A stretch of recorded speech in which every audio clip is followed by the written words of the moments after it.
We have to talk. This is something else. I need your help. Are you sure this isn't something you can handle yourself?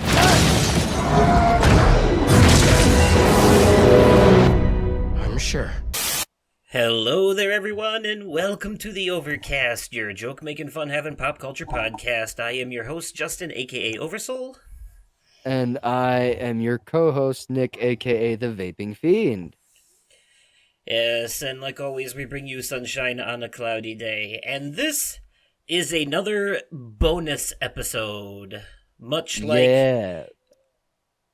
the ones that we have done for Guardians 3 and the Super Mario movie and a few other things I can't remember. Right? Oh, Saw X. Saw X.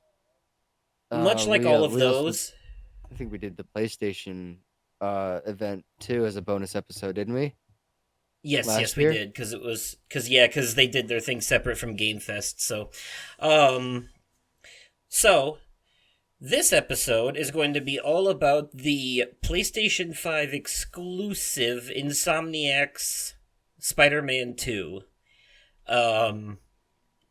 Like always, we're going to start with our spoiler-free reviews, or as spoiler-free as can be allowed for this kind of thing, because there is a lot of content that was already public knowledge to begin with, because of the stuff that Insomniac showed off ahead of time, so that stuff I will not be considering spoilers. And then we will go on into we'll do our rating, obviously, and then we will go into the spoiler-free section. Now, this one I think I got down packed as far as being able to talk more about the game in the spoiler-free section without spoiling anything. So, we might be getting to this a little bit late, but it doesn't matter that much because, Nick here, just started the game this month and then finished it in, I want to say a week, if not less. Yeah, time. No, I think it was 5 days. 5 days. And I just...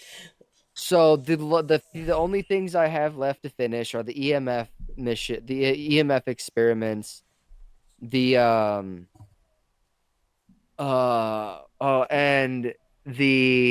I have to collect the rest of the spider bots. Yeah, okay. So I guess we won't be talking as much about what happens with that, but I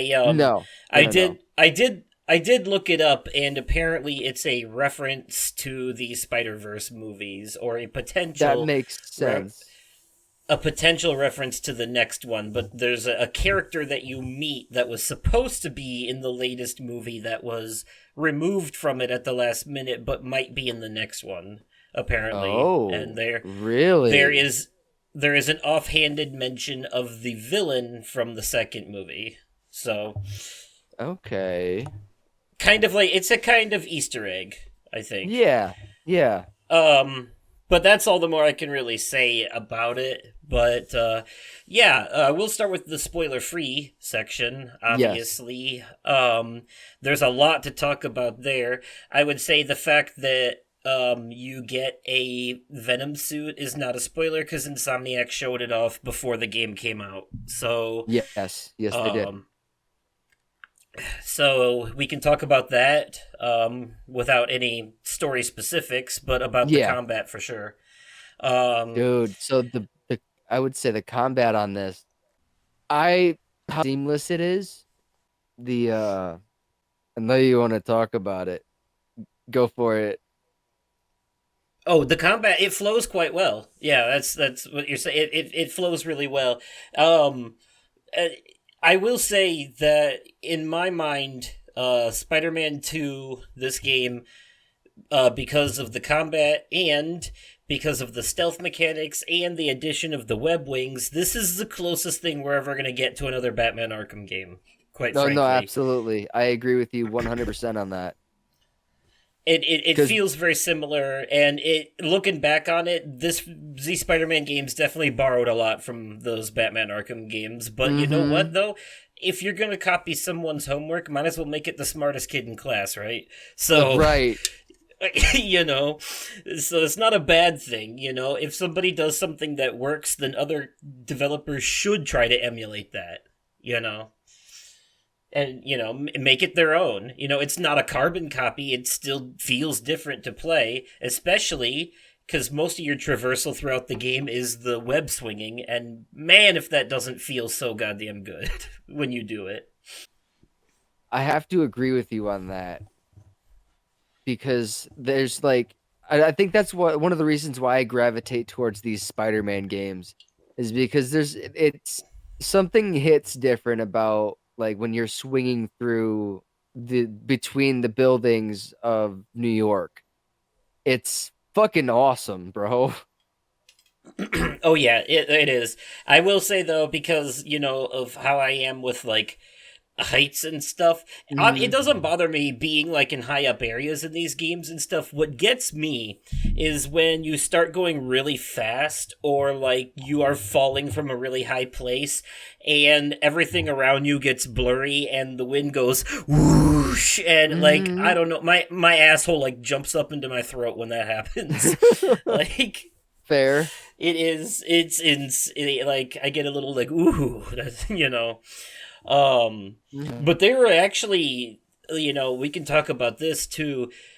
This game has accessibility options out the wazoo, and one of them has to do with that whole, like fear of heights and motion sickness stuff. Like they Mhm. definitely have options for that. They have physics options where like the swinging, like I said, it's really fluid, but you can make it more aggressive if you want. There are settings you can tweak that make it so that like instead of a smooth transition in the swinging, like it's more physics based, where like it basically yanks you hard, like it would realistically. Yeah, that makes sense. you know those are things you can turn on and off in the settings. The game even has a difficulty mode that is basically invincibility mode, like you can't die. It's the let my little Is it cousin like play mode. yeah, exactly. I let my little cousin play mode. Like you were talking about in I think it was the Game Awards episodes that we did. Yeah, this is a damn near perfect game. Not quite perfect, but damn near perfect. It's one of those prime examples of if it ain't broke, don't fix it, just make it better. And there were a lot of things like about the first two games, Spider-Man and Miles Morales, Mm-hmm. that were fantastic, that they did right. They did a lot of things very right, and they improve upon those mechanics in this game and make them feel better than they've ever felt before. Like, you Gotcha. know, Okay. this is so far the best iteration of this gameplay style that they've done. Oh, Like absolutely. there Absolutely, were yes. like I said, like a lot of people in for example, in the first game, a lot of people complained about the MJ and Miles stealth sections just because of how they were done. But the one that Mm-hmm. everyone agrees was really good was where you're playing as MJ and Peter is around you, picking off enemies one by one as you're sneaking through. That was cool, but they Mm-hmm. fixed those sections in this game by giving MJ a taser gun and combat capabilities. So Yes. it's No, like, that yeah, I appreciated that they did that because they made the MJ stealth missions so much fucking easier. yeah. I will say this though. I heard someone else say this on a different podcast, and I kind of agree with them to an extent. I don't mind it, but I definitely see it now that they pointed it out. And they said that ever since The Last of Us and the popularity of that, it feels like they've been trying to squeeze some The Last of Us-ness into every single possible PlayStation exclusive, and they feel like those MJ sections where you're sneaking around enemies in areas that are moss covered and doing stealth takedowns and stuff is definitely their attempt to Uh, squeeze that into this game. you know really? Okay. I can see that. I can see that. It's just like the arbitrary. This is a Sony exclusive signature. You know what I mean? Like Yeah, you know, yeah. it's kind of, a lot of people feel like ever since The Last of Us, a lot of their exclusives have become very similar in like tone, mechanics, and design. Even if the gameplay is different, there's something about PlayStation exclusives that just screams PlayStation exclusive, and it's usually like Yeah. the linear narrative focused sections. Mhm. Yeah. Um, and people think that the MJ sections are the parts that scream this is a PlayStation game more than anything, because it feels very The Last of Us, or like stealthier sections of Horizon or something like that. Mhm. So I can see that. I can see that. I don't Speaking of Horizon, necessarily. I haven't played either of those games yet. Oh, I should. those are good ones to get to it. Yeah, at some point for sure. And that's a great open world game, but we'll talk about that one on a different show. Yeah. So the web wings, probably the biggest Dude. addition to this game that makes traversal so much fun. Like I never Mhm. used fast travel in this game ever, because traveling between the swinging and the web wings, it was just perfect. You know. It was, dude. I like the web wings. I didn't. The only time I ever saw myself using them is when the wind is actually going in the direction that I need to be going. Otherwise, I just whip myself across the water. Oh yeah, yeah. Those wind tunnels I found are usually under the bridges, which is kind of cool and realistic. Um, there is like certain side quests and challenges related to the web wings too, like taking down all of the robot birds. Um, Uh, I don't necessarily think that this would be considered a spoiler, but Craven the Hunter was a really big part of this yeah, game. no, not a spoiler, because that was announced ahead of time. He would be the main villain of this one. Yeah. It was Oh, shown yeah. during that PlayStation event that we mentioned earlier last year. Mm-hmm. Yeah. Isn't no, that wasn't when it wasn't that's not when that game was announced. No, no, it was announced before that, but that trailer showed Craven the Hunter, and he pulled up that data pad that showed New York and showed all the heroes and villains in New York. And I remember we skimmed through that while we were recording that episode and tried to point out all the ones we could find in that scene. Okay, yep. Sure, yeah. Yeah. Yes, that was a whole lot of fun. So Oh yeah. yeah, like I said, I have a few caveats, but those are for the spoiler section. Personally, I will say the one I can say spoiler free for the most part, and this I don't think there's many people that would disagree with this. As good as this game is, it has the Legend of Zelda Tears of the Kingdom problem, where at its core, because it's the same map and everything, it really just feels more like an expansion of the other games that came before it rather than its own thing. You know, Yeah. almost like a really big DLC. You know what I mean? Mm-hmm. Yeah. That Now, might be if like one of I'm the few things holding it back from a perfect score for me. yeah, if I'm not mistaken, isn't the map much bigger on this one? The map is a combination of the map from the first game and Miles Morales. That makes sense. It is both That makes a lot of locations. sense. Yeah. So yes, it is twice the size of the previous two games, but it's still the same map. Makes sense. Um but yeah, outside of that, the only other thing I really have is kind of spoilery, so I'll save that. But for the most Okay. part, the powers that we got were really cool. A lot of the side quests that we got. See, that's another thing that gives me Batman Arkham vibes with this is that a lot of the side quests you can do and a lot of the villains that you can meet on the side are relegated to the side quests. Like Mysterio has a whole bit of side quests. There's one that you have to do as part of the story, and then the rest of it is optional. And like Mm-hmm.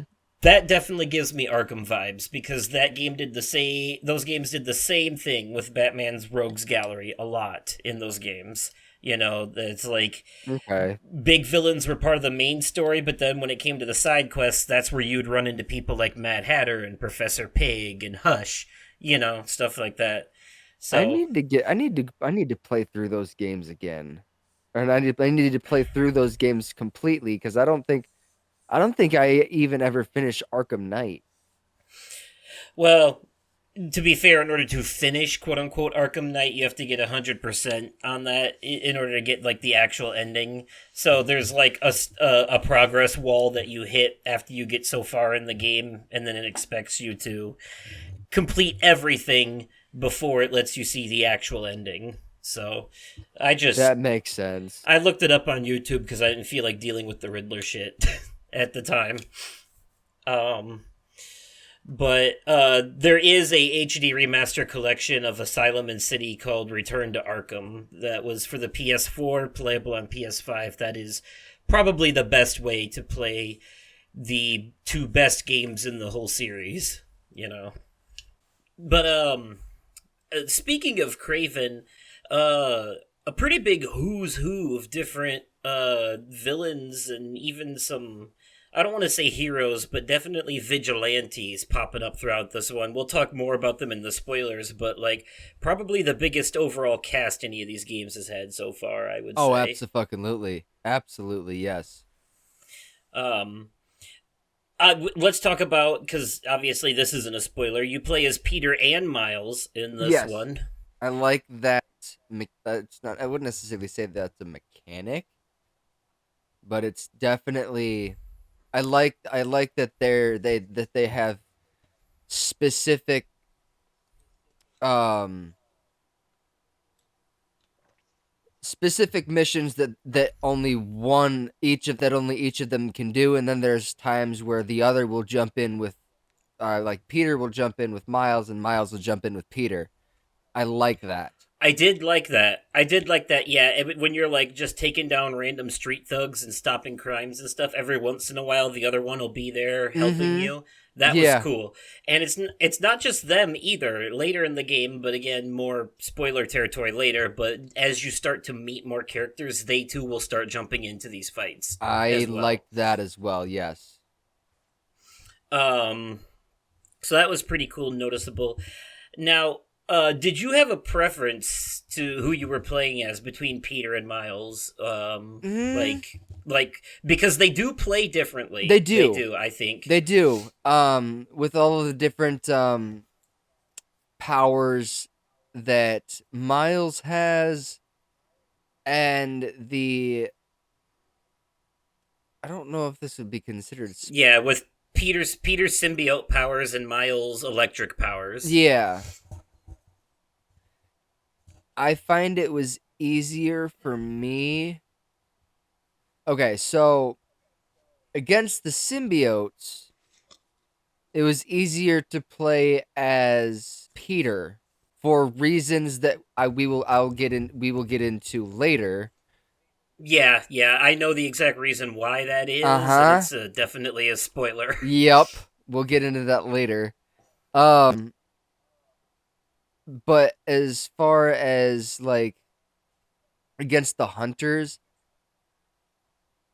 even it was evenly matched between Peter and Miles against the hunters. I guess I was just wondering more from like for their specific powers, and like I definitely think Peter is more combat focused whereas Miles is more stealth focused Yeah. overall. No, I found Um myself so um I think Miles is better for the situations where you're trying to take out enemies quietly mhm. and like Yeah. So I was just wondering if you found one of them more fun to play as than the other, or if it was like purely situational in, in the Purely situational.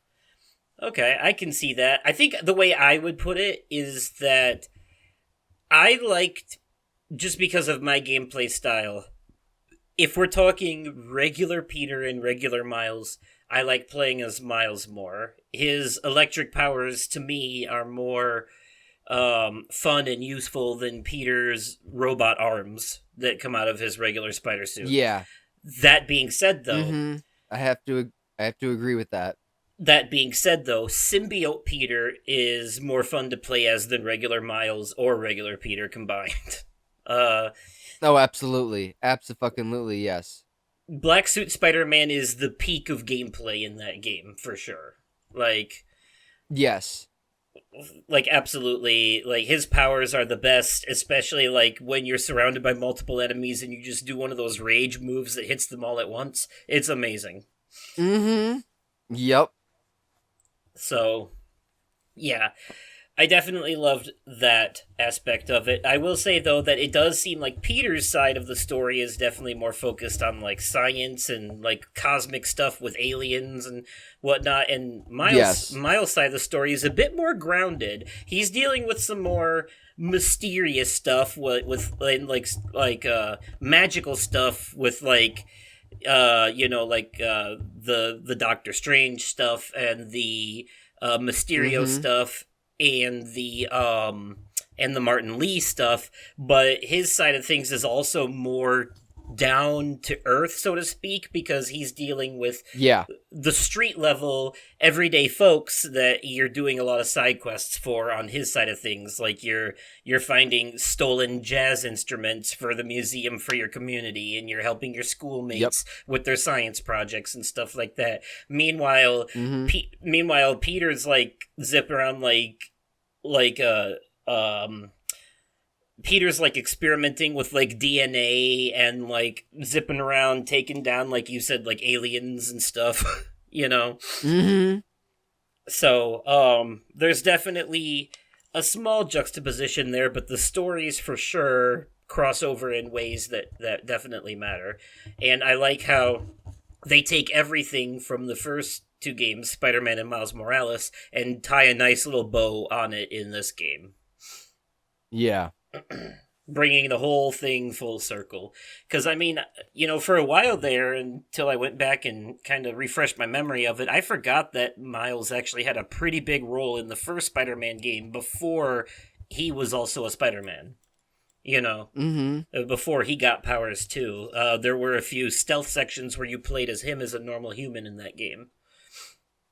I think I do remember that. Yeah, a little I bit. think that Martin Lee was also the villain of the first game, so that's also when his dad died. That was a big part of that story because Sure was. the villain of Miles Morales, I keep getting them because Miles got his own game, so sometimes I get it confused. But all of that stuff with Martin Lee happened in the first game, and his dad and all that. Miles Morales was about the Prowler. Sure was. It was. He was the main villain of that game. So yeah.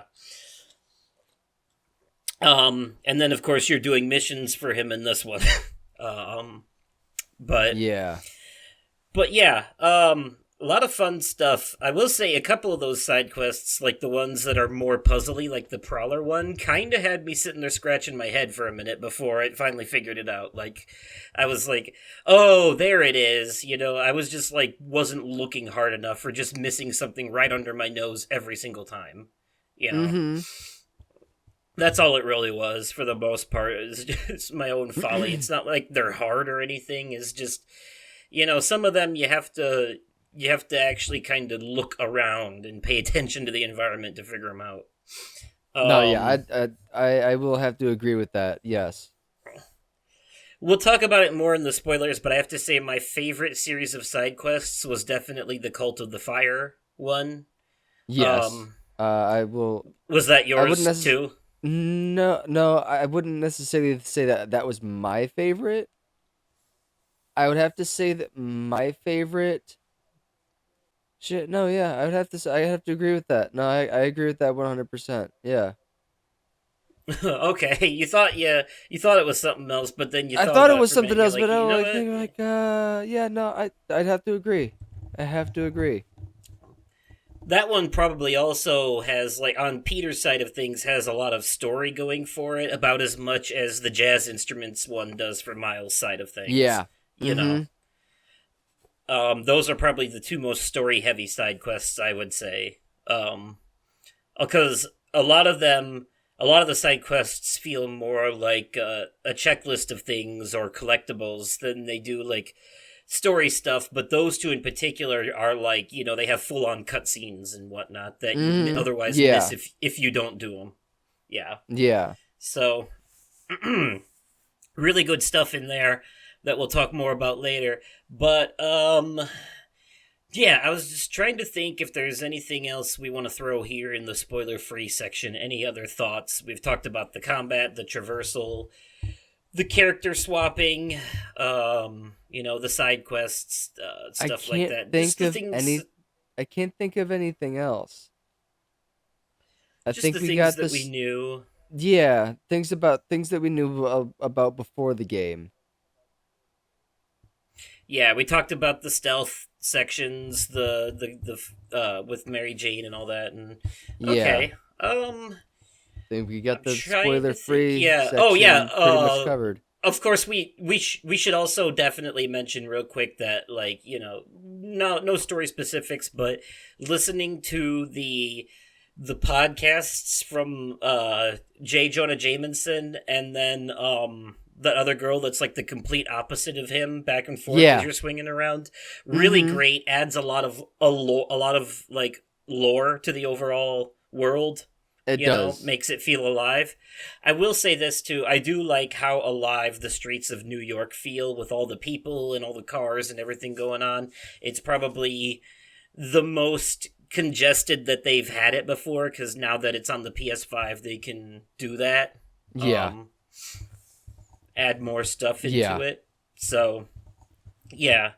Um, No, they Insomniac really outdid themselves with this one. yeah, they really did. A very, very solid entry in the franchise.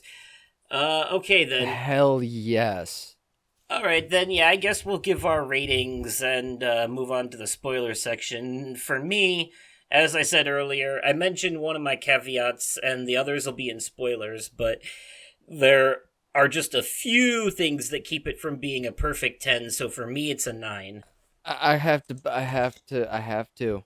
This was my game of I said it before. I was preemptively saying this. This was my game of the year. It's a 10 for me. All right. No room for nuance, I guess. Okay. No, no, dude. I Insomniac never disappoints when it comes to these Spider-Man games, and I could not be happier with how this game, the story, the combat, how the mechanics are just seamless. It's fucking Right. amazing. Yeah. Well, in all fairness, too, I'm also like really stingy about giving perfect 10s. It's very rare that I do. Even my game of the year last year was a 9 out of 10 for me. So, Really? yeah, no. But 9 out of 10 is like the closest you can get to being uh almost flawless. To if you get a 9 from me, that's basically the same thing as a 10, but it's me also saying that there were a couple of tiny things that could have been done better. You Fair. know. Okay. Yep, that's all that is. It's, and since there's practically no such thing as a game that doesn't have some kind of flaw, or a movie or show that doesn't have some kind of flaw, Mm-hmm. it's very rare that I give a 10. Fair.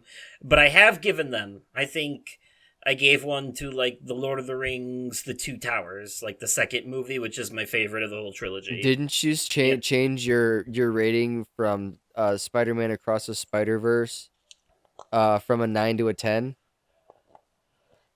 Yeah. In hindsight, I think it was just because I was hesitant to give it a perfect score right away, just because it was because it ended on such a big cliffhanger, and I was maybe a little sore about that. But in hindsight, after watching it a few more times, it's definitely a perfect movie. Like, yeah, there's literally nothing wrong with it. I don't know what I was thinking. Like, it's truly a perfect movie. But for reasons we're about to get into, this game is not a perfect game, but is very, very fucking close to being one. Right, So, that's fair. Warning, warning. The remainder of this discussion will contain spoilers for Spider-Man 2. If you do not want the game spoiled for you, please leave now. You have been warned. You know what? I think so that we can just sit here and put this game on a pedestal the rest of the time. I'm gonna go ahead and get my negatives out of the way first. All right. And the big one for me is that, like, the major draw into this game is Venom, and I feel a little bit like I love the sections with Venom in the end. Absolutely love them. They were fantastic.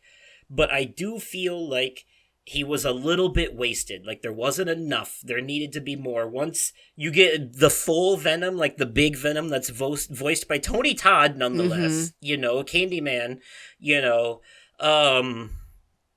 they just, it feels like the moment he shows up, they just kind of rush to the end. And that is like, you know, we don't get enough of him. And Tony Todd himself even said that there was like a whole section where Peter and Miles were supposed to fight him at the same time, and that got cut, and I don't know why it got cut. Damn. It kind of feels like one of those things where, like, the developers didn't get enough time to flesh everything out because the publisher was pushing for a deadline. That makes sense. Kind of situation.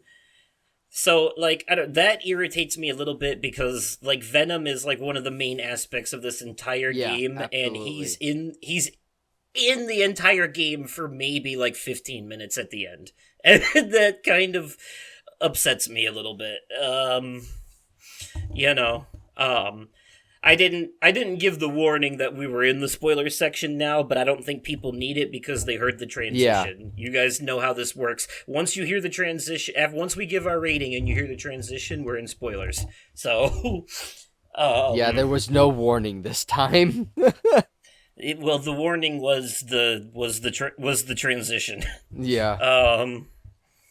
But anyways, though, yeah, that's very obvious now that that we're in spoiler territory. So for me, the main thing is just that I don't want to say they wasted Venom, but they could have done so much more. They absolutely and could. They were like, and the same goes for Kraven. They did a lot with him too. They did a lot, but as big of a storyline as that is in the comic book, it could have maybe been fleshed out a little bit more, and like the big showdown between him and Venom at the end, like, should have been a bigger thing than it was. I guess my main complaint when you put all this together is that the end of this game felt very rushed. Like, once they hit a certain point, it felt like they were trying to sprint to the finish.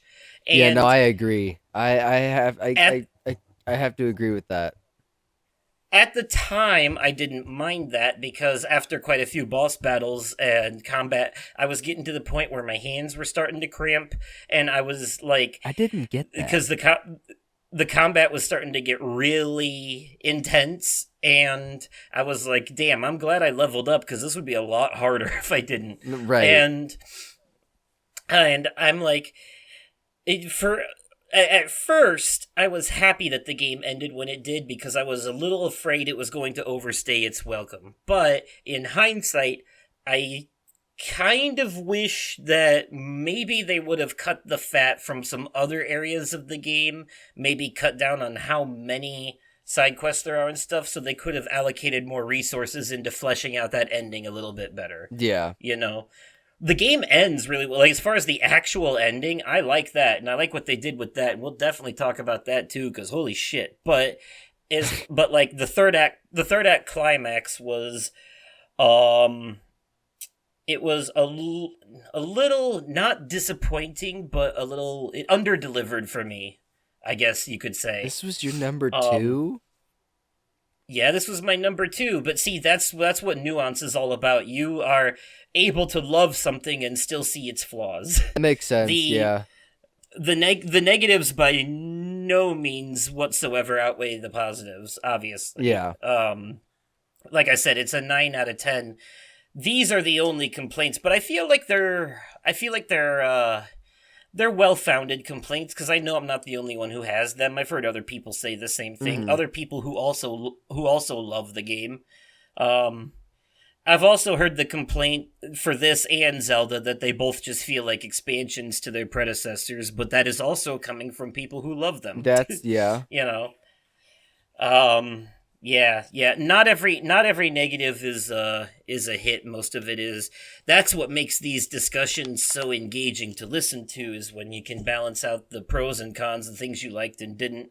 I know a lot of it's all subjective too. What does and doesn't bother you, or what you do and don't notice. Now, if the game was having like terrible frame drops and screen tearing, and people chose to ignore that, then I would think they're just being biased. Yeah, but, like, you know.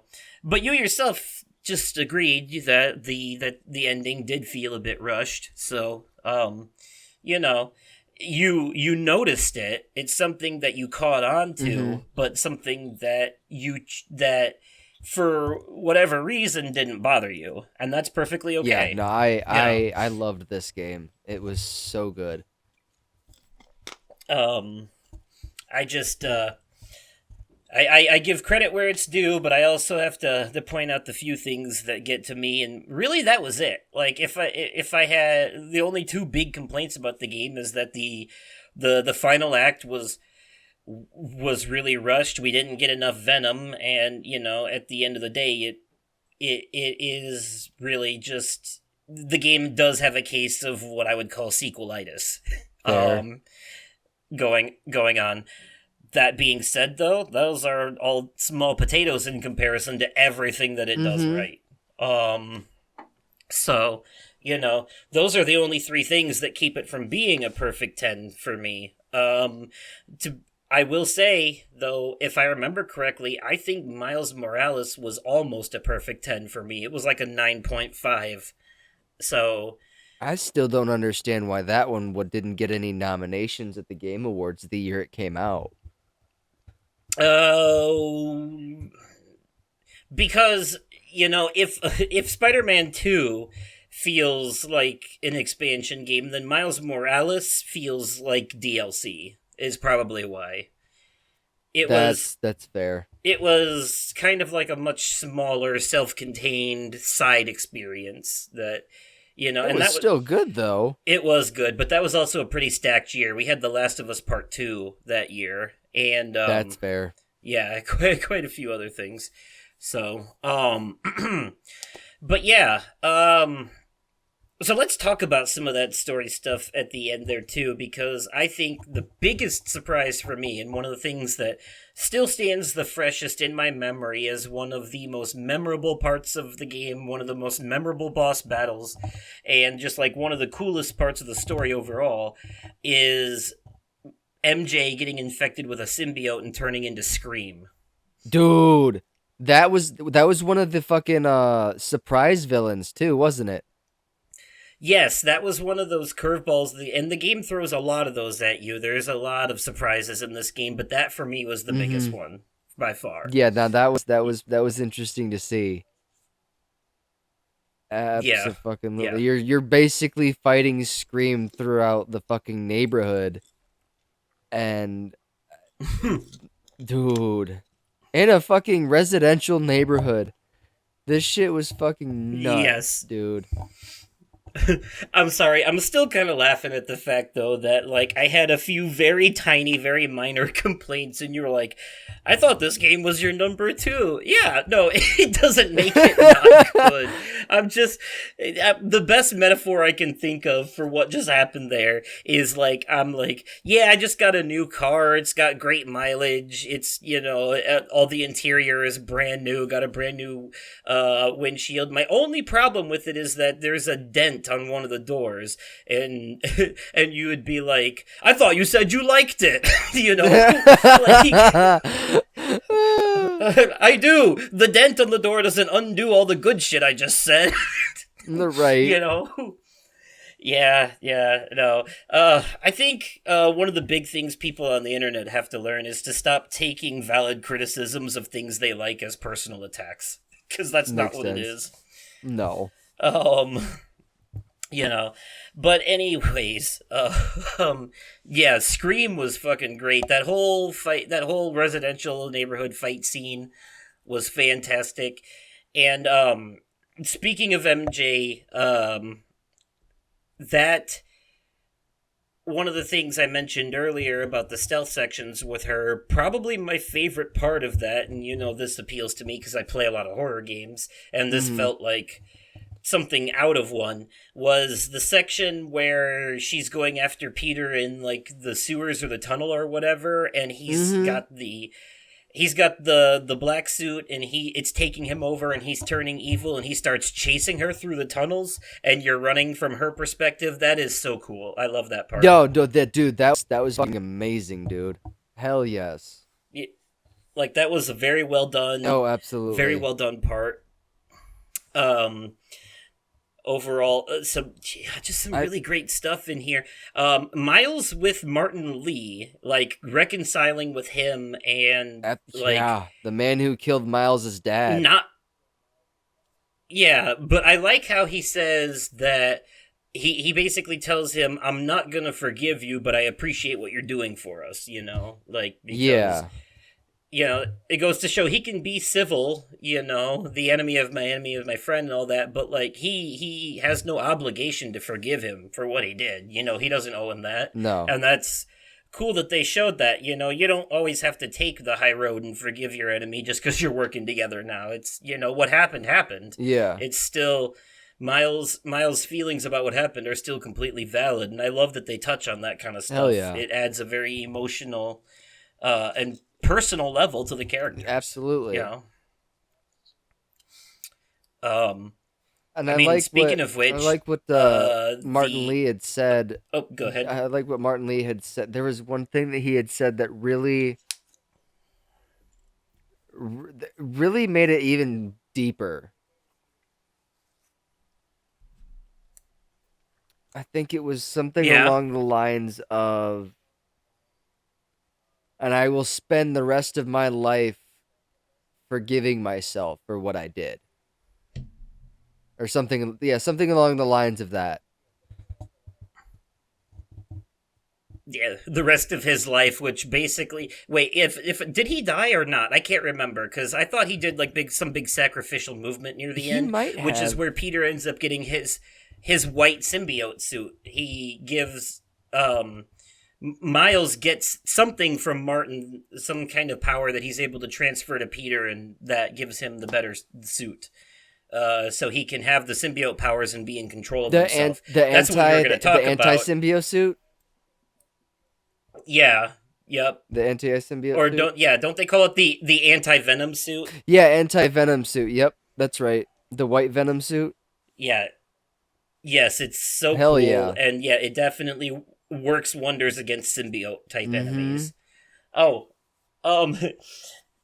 circling back really quick, I just thought of this, just popped into my head too. I can't believe that I'm like super late on this as a comeback, but I gotta say it anyways. All of those things that were on my very small list of negatives is exactly why this game was only my number 2 and not my number 1. Gotcha. Of 2023. That makes sense.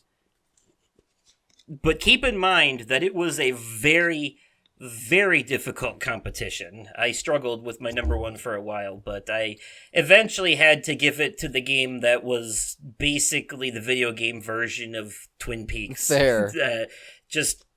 Because at the end of the day, I was rewarding originality and creativity and innovation over what is essentially, at the end of the day, just another superhero story. Yeah. But I don't mean that in a bad way. Right. It's just, if you're going to play compare and contrast, there's definitely something to be said about the game that takes narrative risks versus the one that plays it safe. Oh, no, absolutely, So that being said, though, this game did take some risks. I will give them that. I I love the whole. This is another thing too. I didn't want to mention this in the regular. I wanted to wait for spoilers for this one. But this was another moment that some people I heard said made the game feel very trademark. This is a PlayStation exclusive. And that is the whole carnival section with Harry and MJ, where you're going around playing the carnival games That and going part on the was rides so and stuff. cool. That part was cool. I love that part. I really loved it. And I disagree with there are some people who have complained about that, and they've been like, I don't need all this. I know about Harry. I could just go to the carnival and play games. I just don't let me be Spider-Man. I disagree. These moments add to the story. Absolutely. In a lot of ways, and they make the game feel more cinematic. They add some humanity and personality to these characters who are usually flying around in suits. Mm-hmm. It grounds you. It gave a little them. bit. It gave Peter a bit of a break from being Spider-Man for just a little bit. That too, and those moments are nice to see for that reason, because that's part of the whole struggle, And I do agree though that sections like that are probably the parts that make it feel very hey, this is a PlayStation game, we do this whole narrative focused interactivity thing, a lot. Yeah. So, one thing that I really liked about, and this ties back into the carnival section, I really like that there were a couple of villains that were basically they got rid of the lifestyle that they used to live, and they were trying to better themselves, like Tombstone and Mysterio. Agreed. Well, Mysterio, Mysterio is debatable because remember, you're going around saving people who got trapped in his weird nightmare machines. Oh yeah, that's right. Yep. Yeah, you're right.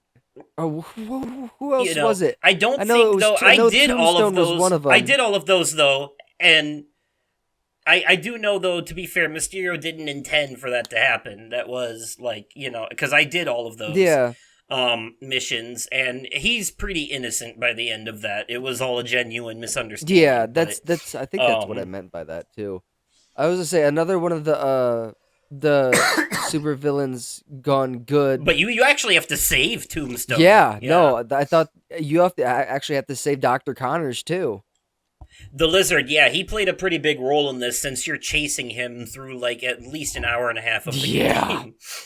That I would have to say that out of all of the different supervillains that you had to save from the hunters, I will have to say out of all of them, my favorite was Dr. Connors. Okay. I guess we should probably mention, though, that not all the supervillains survive this game. Kraven actually succeeds in killing off several of them, including Scorpion and Vulture. Yep. Mm-hmm. I think.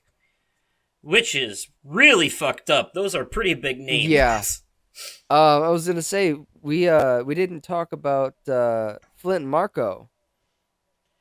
I think he killed Electro too. Or the Shocker. The Shocker. His name is. Electro is the Batman villain. Or is it the other way around? I can't remember. Electro, I was honestly gonna say I thought Electro is the electric one that Jamie Foxx played in the movie. I'm thinking of okay. There is a villain in the Batman universe called the Electrocutioner, who has shock gloves they're electrified gloves that he uses to punch people with. Sense. And I'm pretty sure that Shocker is the same in the Spider-Man. I'm pretty sure we fought him in the first game. I believe so. But I think we also fought Electro too, so it gets confusing. It does. But it's a similar concept. Shocker basically has electric gloves. Yeah. That's his thing. So, We find in one of Craven's hideouts his glove sitting, one of his gloves sitting on like a trophy stand, and you read like a note or listen to an audio file from Craven about how he was not a suitable competition. He went down very easily. Mm-hmm. So, I like that. I like that when you're sneaking around Craven's base, you can find. They only show him killing Scorpion, but like the others are dead by the time you already get there, and you learn about it through audio files and the stuff that you find. Yep. Which is pretty cool. But man, when you think about it, they killed off most of the Sinister Six in this game. Yeah, they did. But there's always the potential to bring them back. Obviously, they're starting a connected universe of Marvel games because we now know that the upcoming Wolverine game is going to be canonical to this Spider-Man games. I think one of those games that was on that leaked list was a Venom game too. I can't wait for that. Yeah. Yep, a Venom game and a full-on X-Men game. Mm-hmm. Yeah, so they have plans. It seems like right now it's just Spider-Man and X-Men, but I'm wondering if they'll go further in the future. Do you think that we will ever get a Sinister Six game? That was the first Spider-Man. Think about it. That was the first Spider-Man. Most of the villains that escaped from that prison that you have to chase down are the Sinister Six. Oh. Electro, Scorpion, Vulture. You literally get into a boss fight with all 6 of them at the same time on the roof. I forgot about that. It's been a minute since I played the first Spider-Man game. Wait, didn't you just go back and replay those two to refresh your memory? I didn't go back and I was having a hard time getting the first Spider-Man game to re-download. I didn't replay the story. I was going back and like finishing out the side missions that I missed after finishing Miles Morales to refamiliarize myself with the mechanics. Gotcha. Okay, that makes sense. Though. Yeah. All right. I get that. Okay. Oof. Yeah.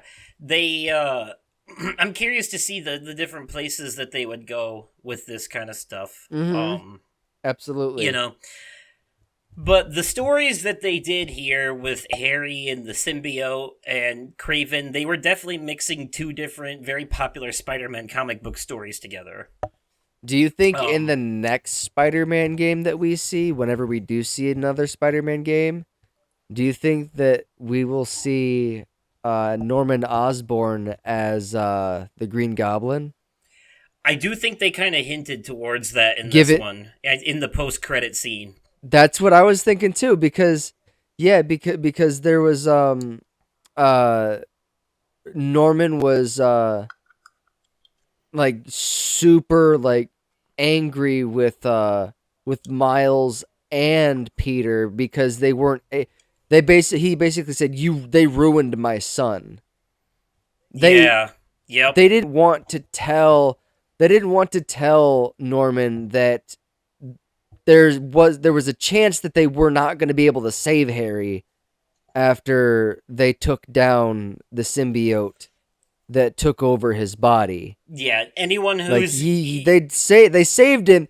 They saved him, but they didn't save him to the point where he's going to be the same. No, this man is going to be on life support to basically keep him alive. Yeah. Because he was in like what looked like a hospice bed at the after the final battle with Venom. Yup. And anyone who has even the smallest knowledge of Spider-Man can definitely see where this story is going in the future. Abso-fucking-lutely. And I cannot wait to see the Green Goblin, because if you also paid attention, I never once saw Norman wearing any other colors but green. I didn't think about that, but that is an interesting thing to notice. Huh. Yeah, as I said, that's something like when I play games like this, I like to pay attention to those tiny little details like that, just because it could potentially reference something later down the line. Damn, we gotta get you to go into every game, movie, and show with that same mindset from here on out. Like seriously, like because though that Dude, because like I've got some fucking imagine how theories going our on here. discussions would go if you went into everything like that. Oh man. So I guess one of the things that has to be mentioned is the opening of this game for sure starts off with a big old fight with Sandman, like a city-wide fight with a giant Sandman, really showing off the whole what we can do with an SSD hard drive now thing, especially the scene where he grabs Miles and throws him halfway across the city, just how fast and seamless all that is. Like, yeah, you couldn't definitely have done that showing on, off the like, definitely showing off the hard drive of the PlayStation 5 or the engine in the PS5. yeah, that's the SSD hard drive doing all that work there for sure. For the most part, on fast load times, they Insomniac has a way of showcasing what they can do now in the opening of their games. Just like with Ratchet and Clank Rift Apart, they had you jumping through all those different portals, going to different dimensions in that opening fight. It's kind of a similar concept here. Yeah. And I like how the way the story unfolds continues to have consequences, like for the people down below in the city too. So after that big Sandman fight in the beginning, there's sand all over the city, and every once in a while you have to help like cops and police officers that are trying to clean it up, and you have to like stop criminals that are trying to take advantage of the chaos and stuff like that. And then when the symbiotes take over, they become a huge presence on the cities, and that affects everybody down there too, you know, and regular people are turning into symbiotes and stuff. So I do like that as the story progresses, the environment changes to match what's going on. Yeah, exactly. And that it does affect the everyday regular people down on the streets too. Definitely, It sure you know. does. And that is, you know, I like that we get like kind of a compare and contrast view of things, like, you know, like the more galactic alien stuff, and then, you know, the down to earth stuff on the streets too. Right. Speaking of which, we mentioned it earlier. We talked about the Cult of the Fire side quest. Yes, and I how was just about to say. Wraith is a huge part of that. She comes back for this. Yep. And joins you as a sort of helper. Also known as Yuri. Yep. You may remember her from Miles Morales. And was she in the first game, or was it Miles Morales? I can't remember. It was Genki that was in the it was in Miles Morales. It was Yuri that was in the first one. Okay, got it. That's right. But Genki and Yuri are are both in this one. Just Yuri's just in it in a different capacity. Right. I got it. Yeah.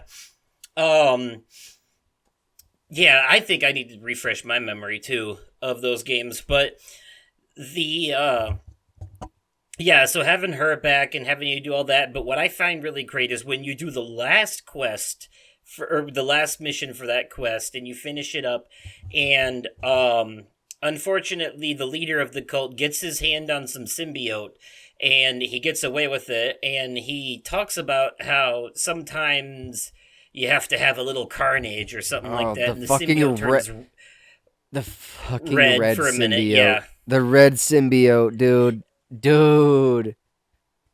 So they're definitely hinting that this guy is going to become Carnage. Do you think that Carnage would be in the villain in the Venom video game that's going to be coming out? That would make sense. It sure would. That would make sense to me. It sure would, because in that game, Venom would be considered hero per se? Or would that be more of like an anti-hero game? Anti-hero, yeah. Kind of like the Deadpool game. Yeah. Yeah, I would say that much. I would definitely say that. Um, I also really liked on Miles' side of things the quests where you're trying to find all the missing jazz instruments. Uh-huh. Because once you find all of them, there's like they go on display at a museum, and you get to partake of like the party/event where they're Yeah. being shown off, Mm-hmm. and you walk around talking to people, and there's like a whole cutscene with Miles' mom that is really well done Oh, in that absolutely. It was heartfelt as section. fuck. Um, yep. So there are like a lot of these things that you pretty much like if you want to get the full story of this game, you got to do a lot of these side quests. Yeah. I also like the ones that Miles does for his schoolmates, and then like the gift that they give him at the end of that. Okay. Yeah. I think it was Um, was one of one of the suits. Now, yep, I know you yep. had said And then something earlier about a character that is referenced once you collect all the different spider bots. What character? well, you haven't seen the second Spider-Verse movie yet, so you wouldn't know exactly who I'm talking about, but there is a character in that game named Miguel, played by Oscar Isaac, who is the leader of the legion of spider people that are like um he sends different spider people to different universes to like collect intel and make sure that events happen the way they're supposed to. He protects the timeline by making sure canonical events Uh-huh. happen, Right. so to speak. And so I think that's the character they were referencing. The character that you meet is she runs a bar called the Bar with No Name, and after you find all the spider bots, she Uh-huh. basically shows up and steals them. And when you meet her, though, she mentions, not so much by name, but she mentions Miguel. And the running theory is that because I think she was supposed to be in Uh-huh. the second movie but wasn't. The running theory is that she's going to be in the third Okay. movie, and that what she's doing in this game is on direct orders from Miguel, thus tying these games into the overall Spider-Verse. Ooh. You know. Okay.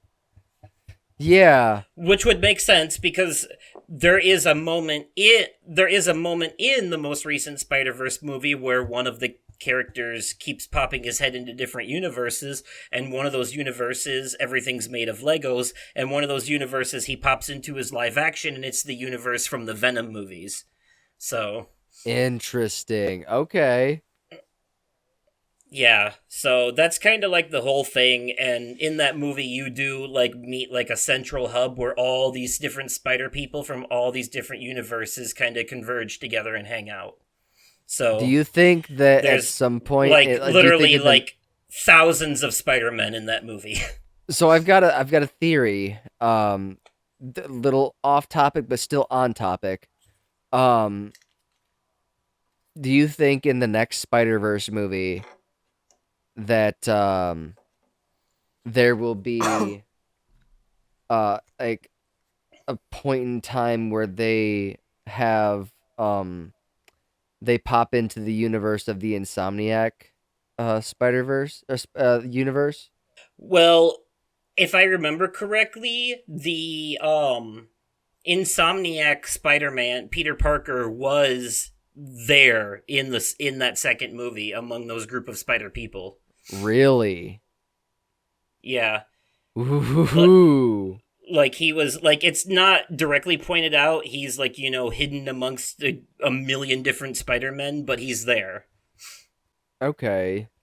So this is what I will, because at the time of recording this I hadn't actually found all the spider bots myself. I just kind of looked up what happened, and directly from IGN themselves, this is what happens here. Once you have found all the spider bots, there's a mission that pops up called the Message. And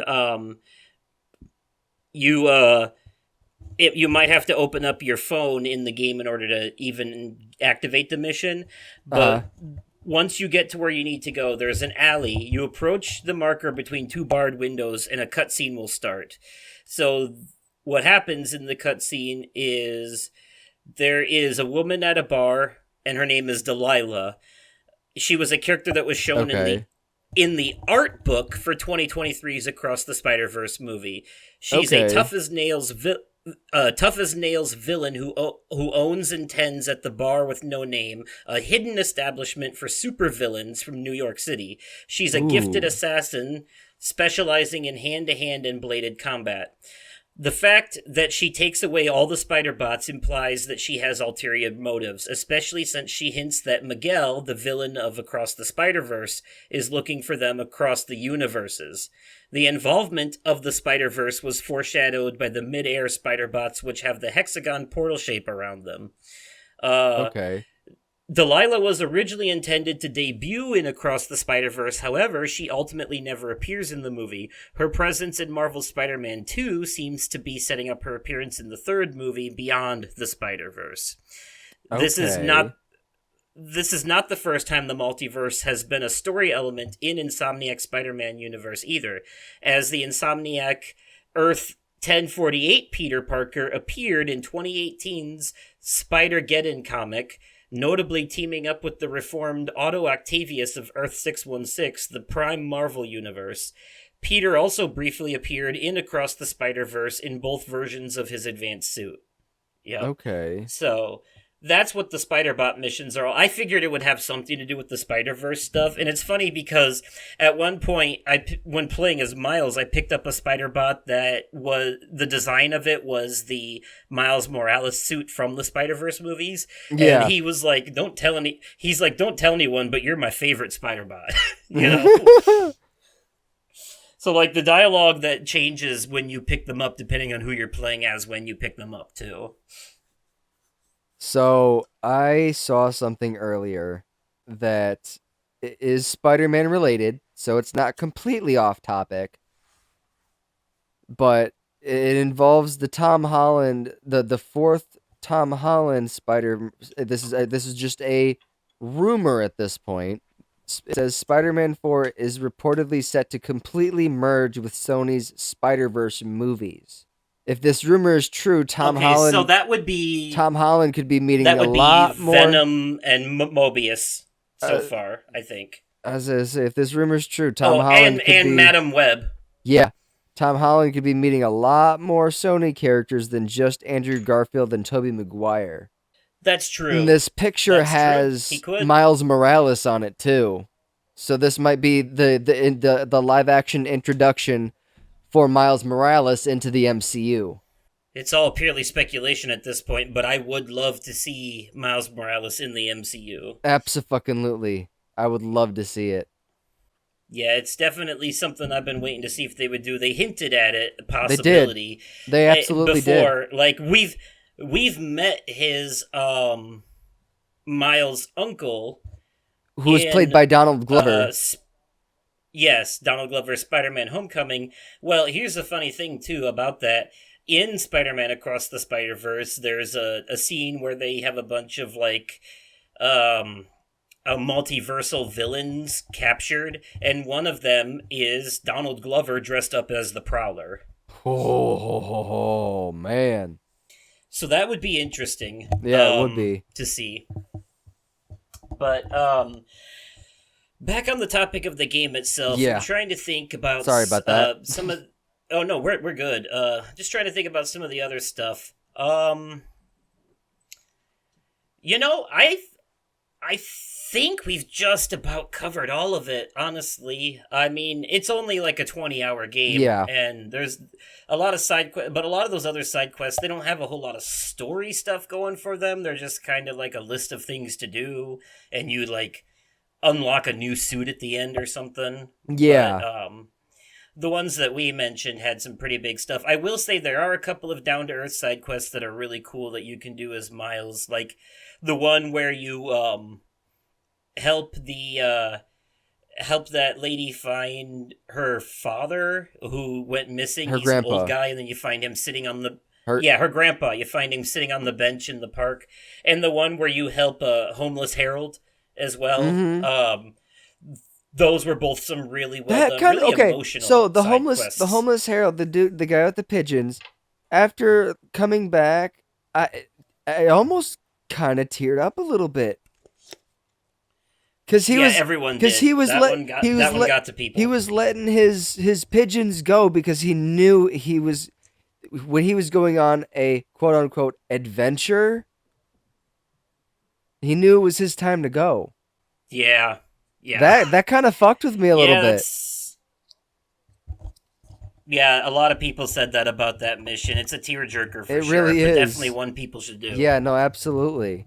So I loved those Mm-hmm. like real human moments there too, and that's just like very, very Spider-Man. Like he really is your friendly neighborhood Spider-Man. Absolutely. Like, like he's the hero that has the time for the little people. Exactly. I know we mentioned before there are several missions where you play as MJ in this game, but it turns out there's at least one where you play as Haley too. And Yeah. Miles' friend who is deaf. And one of the things I noticed, And by the doesn't way, she eventually become his girlfriend? I think he kind of hopes for that. I think he asked her, but they kind of left it on a maybe for now. Yeah. Okay. Yeah. Yeah. You're right. You're right. That makes sense. Um, She doesn't know if she wants to commit to being the girlfriend of a superhero and put herself in constant danger. well, not only that, but she's like really busy with her art stuff too. That too. Yep. But like I did like that mission where you have to solve like a small puzzle to figure out the thing to move the crane to go do the graffiti stuff. That was cool. But what I really like about it is that since you're playing as a deaf girl, the audio of the game is altered to kind of put you in her shoes, so to speak. Yeah. And I thought that was that was pretty cool. yeah, I thought that was a neat touch that they did. But also, if you pay attention during cutscenes where she's there, like characters that are talking not even to her but to each other are still using sign language so she can know what they're saying. So like if Miles Miles and Genki are talking to each other, but in front of her, they'll still use sign language so she knows what they're saying to each other. They're not talking to her directly, but they're not leaving her out of the conversation either, which was really cool. I did notice that. I didn't pick up on it until you just said something, but I did notice that. Yep. That and there is a decent amount of LGBTQIA plus representation in here too, with some of the NPCs and side quests. Yes. Especially the college students. Yes. Mm-hmm. Yes. Absolutely. Like I'm pretty sure one of them is pretty much you're helping a guy propose to his boyfriend. Yep. That is proposed him to go to the basically, dance. To go to the dance, yeah. To go to the homecoming dance, yeah. Yeah.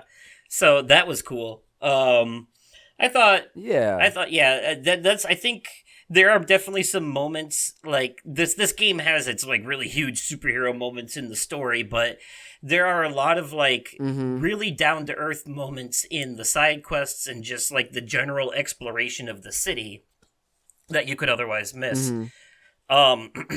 Let me not forget, by the way, to mention that Black Cat came back in this game. She was a character in a DLC in the first game, a DLC story in the first game.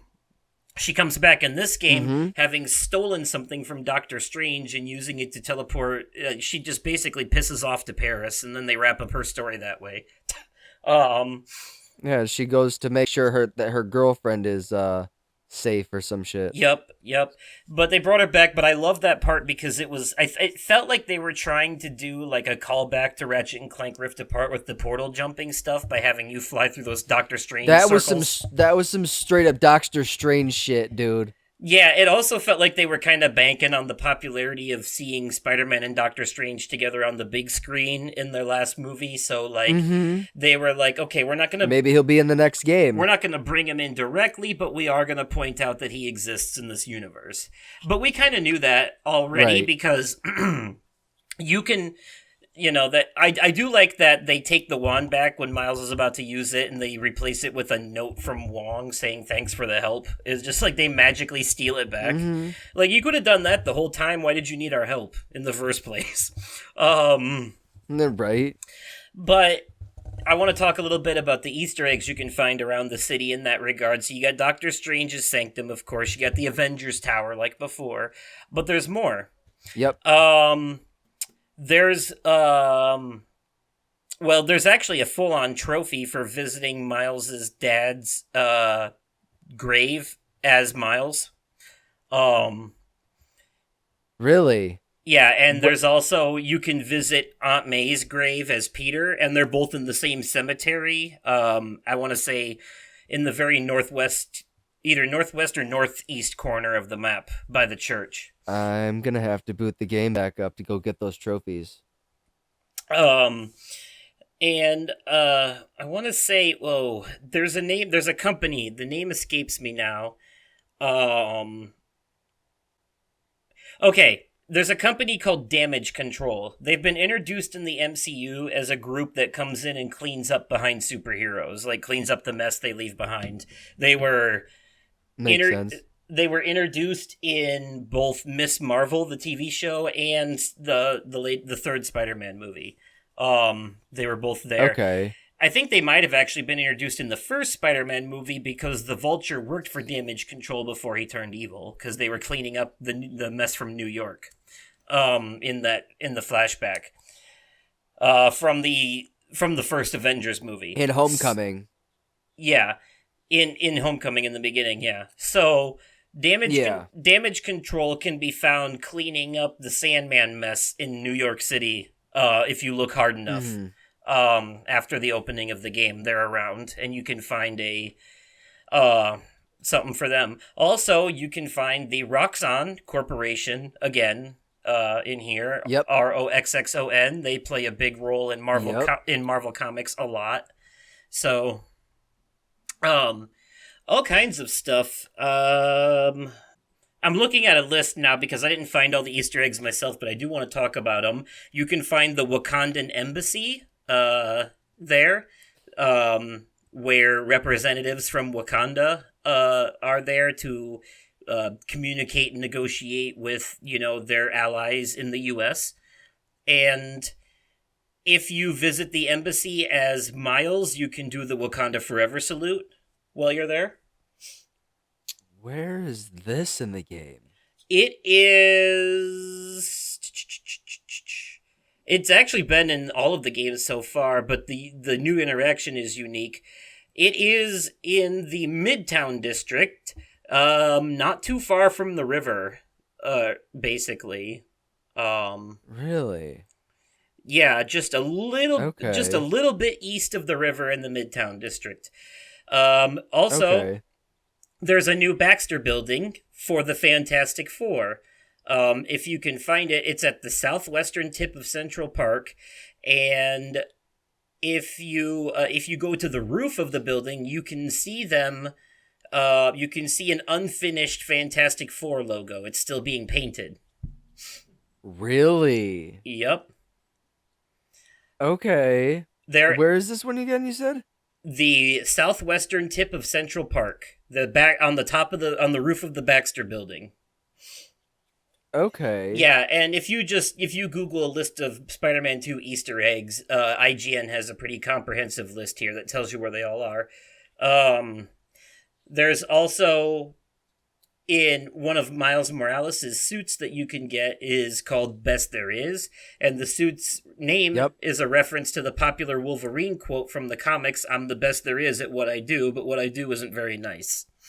And the suit itself looks nearly identical to Wolverine's yellow suit. Yeah, it does. Okay, so you got that suit? Okay. Mm-hmm. Sure did. Yeah, I mentioned Doctor Strange and Damage Control, and let's see. This says the fallout of Spider-Man Miles Morales. With Spider-Man 2 taking place a year after the events of Miles Morales, you might expect that the city is fully recovered, but you'd be wrong. Not only can you find Miles and Finn's science trophy atop Trinity Church in Lower Manhattan, but you can also see the remnants of Roxxon Tower at the northern tip, where the plaza and the roof of the building still show the scars of the climatic battle from that game. Okay. Yep. On a more bittersweet note, you can even find Rick and Finn's graves in the cemetery at Harlem along the south edge. Okay. In Harlem, next to Miles' apartment, you'll also note the return of the awesome mural featuring both Spider-Men that you saw Haley working on at the beginning of Miles Morales, which is now finished. Which was freshly complete as the credits rolled. Also, people are saying, has the Hand or Daredevil possibly been teased for a DLC? A particularly strange location can be found in the middle of the Upper West Side district, located at the waypoint marker. Yeah, they have a waypoint marker on the image. But when you arrive here, you'll find a red flag with a strange symbol above the garage door. Peeking through the barred window, you'll see a number of weapons, additional symbols, historical swords and shields, and skulls. Even more peculiar, if you head to the opposite side of the building, you'll find a bookstore that you can actually enter via the open door, and inside you'll be able to see into the secret room through a bookshelf on the back wall. But also notice the metallic goat/ram skulls on the wall of the store and the abstract painting. This was clearly placed here intentionally, though its true meaning or relevance is as of yet unknown. Many players have assumed this could be Insomniac's version of the Hand, an ancient and mystical clan of ninjas, most commonly clashing with Daredevil in the comics. With Nelson and Murdoch seemingly relocating, more on that below, and creative director Brian Intihar commenting to stay tuned via IGN Spoilercast, the answer could be closer than we think. So there's a strong possibility that there might be some Daredevil stuff coming to the Spider-Man games in the future. Oh, sweet shit. I mean, that doesn't surprise me, because if there's two characters that have collaborated with Spider-Man more than anyone else, it's Deadpool and Daredevil. So I'm looking at that same list. This next one is Lockjaw? Yes, Lockjaw. Lockjaw is a member of the Inhumans, and he is a big alien dog with superpowers. Okay. Yep, and he was also part of the Inhumans in the live action show that they did a little bit that got canceled, but he was in it. Okay. And yeah, I see this. Almost all of the attractions at the amusement park during that section are named after Spider-Man villains, which I did notice when I was playing that, by the way. That I did catch on to that. Okay. I did catch on, like, the octopus ride was named after Dr. Octopus. Like, I felt like that was intentional. Like, it was just, like, in-universe examples of capitalistic businesses merchandising on catastrophe, which to me feels like social commentary more than anything, because that's like literally what the show The Boys is all about for the most part. Like how can we monetize superheroes? And like when you think about it, it makes sense, because like you remember in Thor Love and Thunder in New Asgard, there's literally an ice cream shop called the Infinity Cone, and I'm like, oh, so somebody saw it was appropriate to open a business named after the guy who, like, destroyed half the universe. You know? But, like, hey, controversy sells, so, you know, maybe they're probably selling a lot of ice cream out of that bitch. You know? I didn't know this was a thing. Apparently, if you're dive bombing as Peter Parker and you press and hold the square button and then pull down on the left stick, Peter will pull out a Rubik's Cube and start to solve it. And if you have enough time, he will actually solve it and admire his work. Okay. That's fucking crazy. Also, there's a Stan Lee statue in this game you can find. The commemorative statue returns from Miles Morales. Okay. It can be found in the Upper West Side district, horizontally across from the center of Central Park. Nice. Also, yeah, so they mentioned the possibility of Daredevil. Well, it looks like, so obviously we all know that Daredevil's real identity is a lawyer, and he owns a law firm with his partner, Foggy. And it's called Nelson and Murdoch, you know, Foggy Nelson and Matt Murdock. And yeah, it looks like the location that it is in the game has changed from the previous games. It's still there, but it's changed location. And it's changed location closer to where those other Easter eggs can be found, which makes, leads them to believe that it's entirely possible that Daredevil has changed location in this universe in order to get closer to the Hand and keep an eye on what they're doing, And a lot of these other Easter eggs aren't really so much about the Marvel stuff as they are like other games and stuff. Like you can find the Insomniac logo on the manholes covering the sewers and stuff like that. There is a reference to a Spider-Man comic book on one of the newspapers, and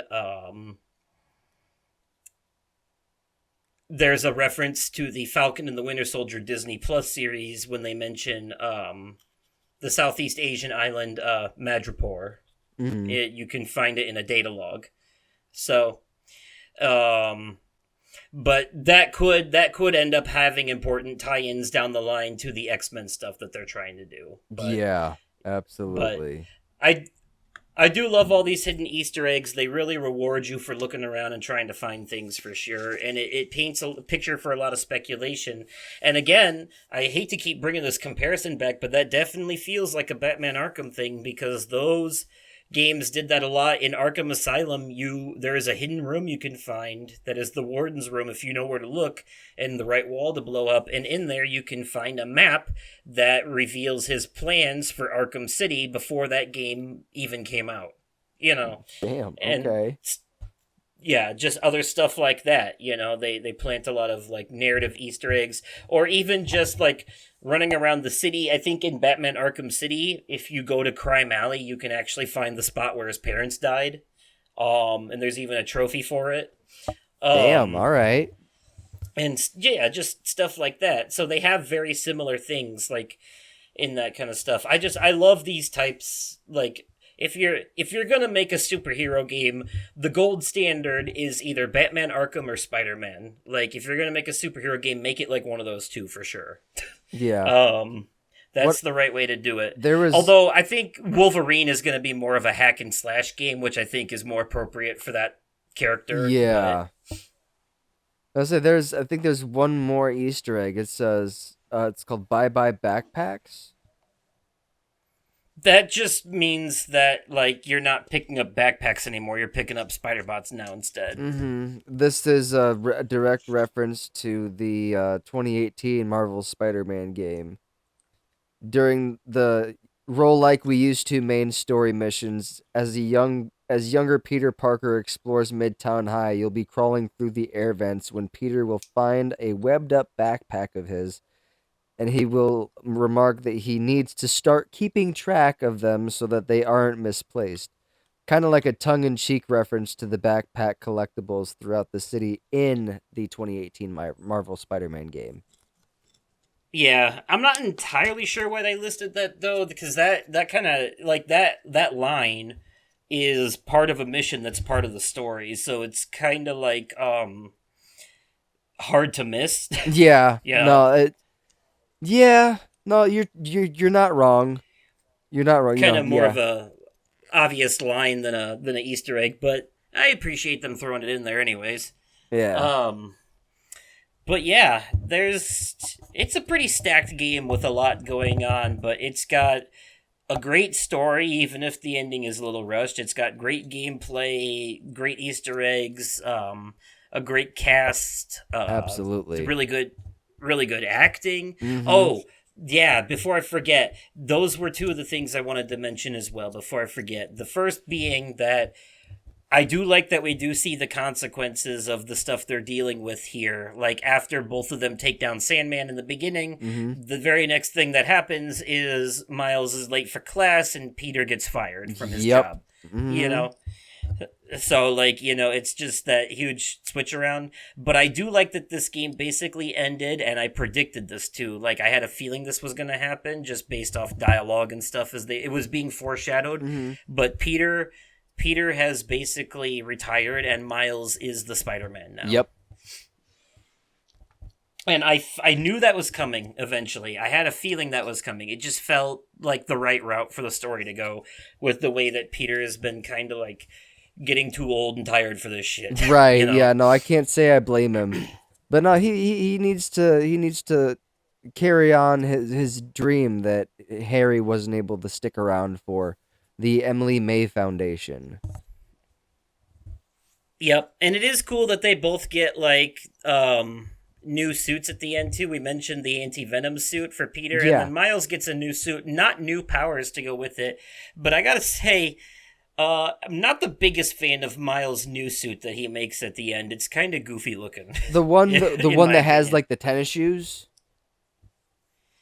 Yeah, like the when you're watching like the last cutscene and he comes up and he's got like a whole new suit all of a sudden. Like his hair's sticking out of the top of it and everything. Yeah, the one with the tennis shoes. Um, Basically, so yeah. I'm gonna make an off point reference to one of the PlayStation Stars rewards that I received while once The one you get for finishing the yeah, game. the one that you get for finishing the game. When I Yep. got that reward, when I got that reward, I was kind of I wasn't gonna hold my breath, but I was kind of hoping when I read the description, it made it sound like once you finish the game that they made like a limited supply amount of physical shoes that you would get once you finish the game. Yeah, that's never gonna happen. It would have been cool though. wishful thinking, right? Yeah, that's a little bit beyond wishful thinking. That just like that's strains the borders of realism. Yeah. At that point. Yeah. I'd never see them doing anything like that. I will say though that what was interesting for me was, yeah, I got that same like virtual reward on the PlayStation app for the, your virtual trophy case or whatever Mhm. on there. They're basically the same thing as Steam trading cards, essentially, just digital collectibles. Yeah. But I also noticed that when I did my PlayStation wrap up, I got a Spider-Bot collectible There you go. for that as well. So you went through and did your PlayStation wrap up too, right? You should have got those as well. You should have got the Spider-Bot collectible in there I'm gonna go look. too. Let me go look. Let me go look. It was that you may have had to have redeemed the code at the end of the wrap up for the free avatars, because I think it might have been part of that too. I don't remember how I acquired this one, but it was the Across the Spider-Verse collectible. Is it the Spider-Bots? No, it's the Across the Spider-Verse Miles Morales. Oh. I don't have that one. It might have been from using the Core app or something. It says Spider-Man Across the Spider-Verse comes home. Spider-Man Across the Spider-Verse is now out on Blu-ray and 4K Ultra HD. Grab a controller and play some games with us to celebrate the home release of Spider-Man Across the Spider-Verse. Oh, that one was just one of the ones you get for playing anything, as long as you start the campaign. I see. Gotcha. Okay. I should have that too. No, I don't but think yeah, I got. I think for the Spider-Bot ones, I don't think I got. you have to go back. I don't think I got the Spider-Bot You have one. to go back to the website where you looked at your wrap-up, and you have to redeem the code for the free avatars that's at the bottom of the page.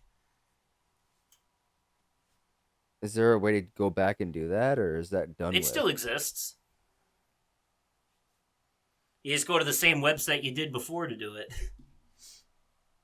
Or you Google PlayStation Wrap-Up 2023. Okay. I'll do that afterwards. But yeah, I do believe that's where I got mine from. Okay. On there, if I look just to make sure, but So I'm looking at the spider bots under my collectibles, and it said that I got it from redeeming points, but it says I redeemed 0 points to get it. So I think it might have been like a limited time free item under the rewards section. Gotcha. So it's probably gone by now. Yeah, it was 2 spider bots, one that's got the regular Spider-Man design and one that's got a Prowler design. Yep, I don't have that. But yeah, you automatically get the Adidas just for finishing the game. Makes sense. But okay. So with all of that being said, any closing thoughts on this game overall? Anything else you want to say about the story, the gameplay, anything that we maybe didn't talk about you wanted to mention?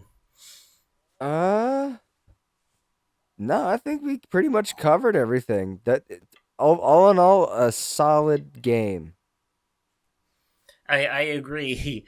One of the other surprises besides MJ's scream that took me for a loop was one of the Mysterio sections you do as Miles. There's like a whole like rhythm game section where you're DJing. I thought that was cool. I was thinking about that when we were in our spoiler-free section, and I don't know why I didn't think about it once we entered spoiler territory. But no, I thought that was pretty cool too.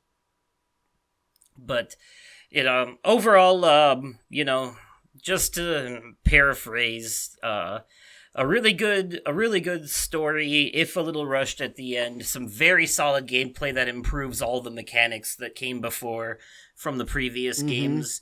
Tons and tons of really fun Easter eggs to find. Very fluid combat. The traversal is really fun. Everything is very responsive. The additions of haptic feedback and adaptive triggers are both very well used in this game.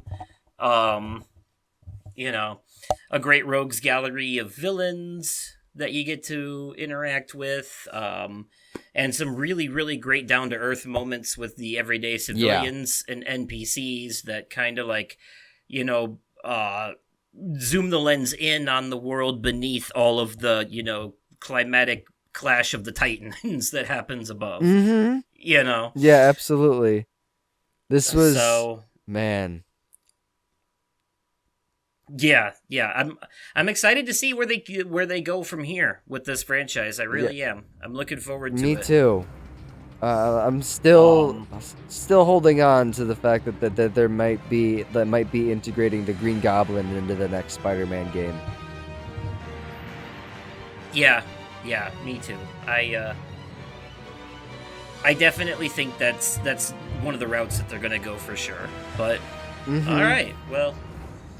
Anyways, for those of you who stuck around for the whole thing, obviously that means that you either played this game or don't care about spoilers, so let us know your thoughts. You can write into the show at mroversoul53@gmail.com, or if you're watching on YouTube, you can leave a comment down below. Let me know your thoughts as well, and also remember to click that like button, because it definitely helps. And feel free to follow me on the, I'm tempted to start calling it Twix, like a Twitter X mix, my favorite candy bar. Oh yes. But seriously though, at Oversoul53 over there as well. And you can find me on Twix at the Vaping Fiend, on TikTok at the.vaping.fiend, and over. I need to get on Twitch more, but you can follow me over on Twitch at the Vaping Fiend. Indeed. All right. Well, that's it for this bonus episode. We'll see you in the next numbered one. Thanks for listening. Goodbye, everybody. Bye.